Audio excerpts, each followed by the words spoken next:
كاين شي وقات في التاريخ الدنيا فيها تنهز والسخط ينزل.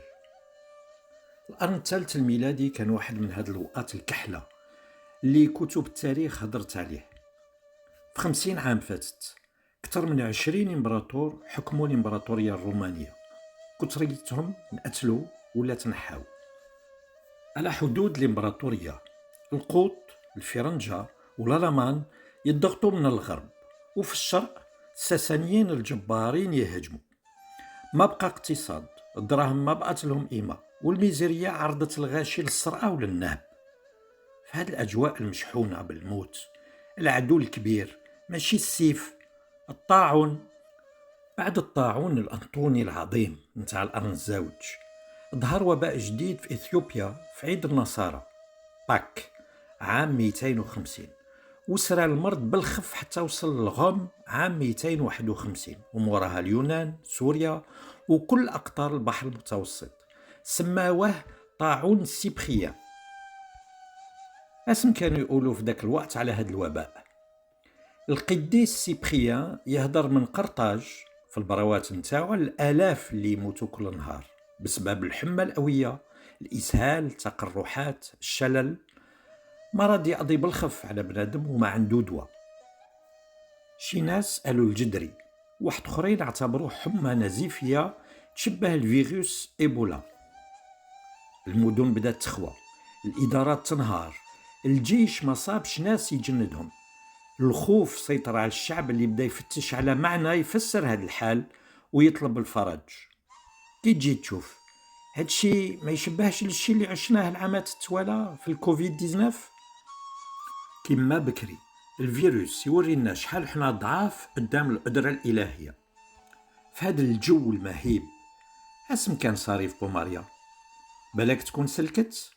ما نظنش. واش الطاعون كان سبب في موت روغاتوس ومراتو؟ ما عندنا حتى دليل. اختاريت مرض خطير واحد اخر، التسمم بالرصاص ولا ساتورنيزم. نقول لكم علاش اختاريت هذا المرض.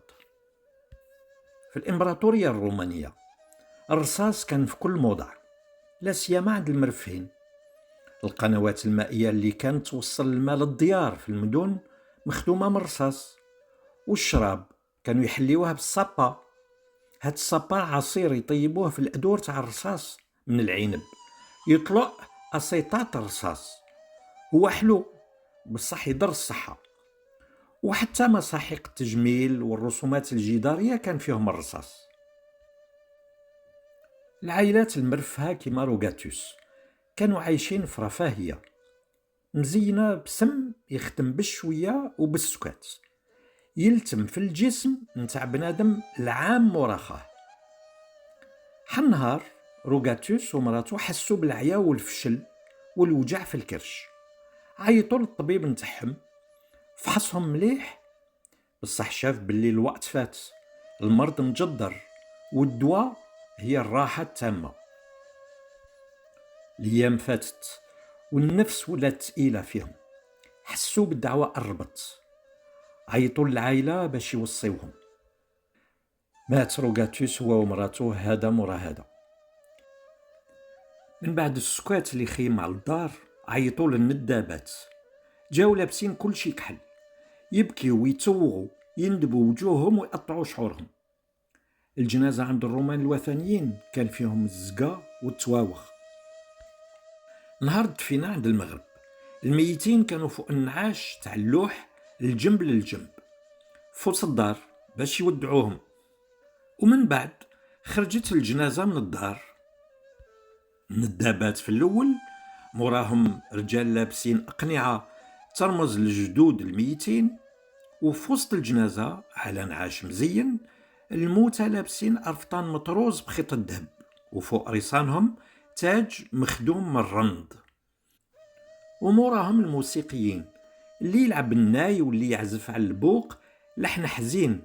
وفي التالي العائلة تتبع بالسكات وعلى وجههم يبان أثر الحزن.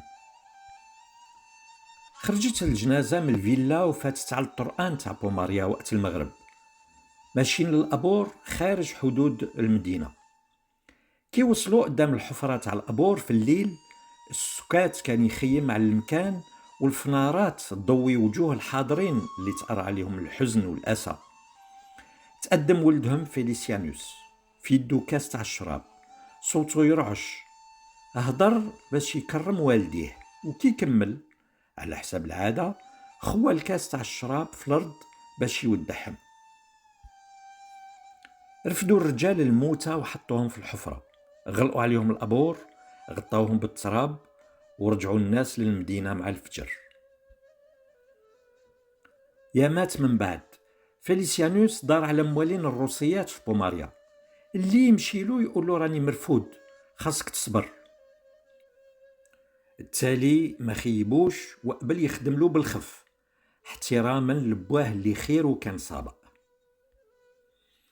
هذه هي حياة روغاتوس ومراتو، خرجوهم بالغنى والأقنعة والبخور. بوماريا كانت تكرم الموتى نتاعها عند المغرب، واليوم في نفس المدينة اللي ولات أرون من بعد نصرانية وعاود مسلمة، الطقوس تبدلت، الجنازة تخرج بالسكات، لا ندابات تبكي، لا موسيقيين ولا أقنعة، غير الرجال تذكر، كتاف ترفد، وقلوب تردد لا إله إلا الله. الوقت بدل الطبايع، ما بدلش الألم. وتحت نفس السماء بين الزيتون والحجر القديم الموتى يرقدوا بآمال واحدة أخرى. هنا تكمل هذه الحلقة اللي هدرت فيها على معدن الرصاص وجبت على المخاطر نتاعو. في الحلقة الماجية نشوفوا يادرا هذا المعدن كان موجود قريب البوماريا، وكيفاش كانوا في ذاك الوقت يستغلوه.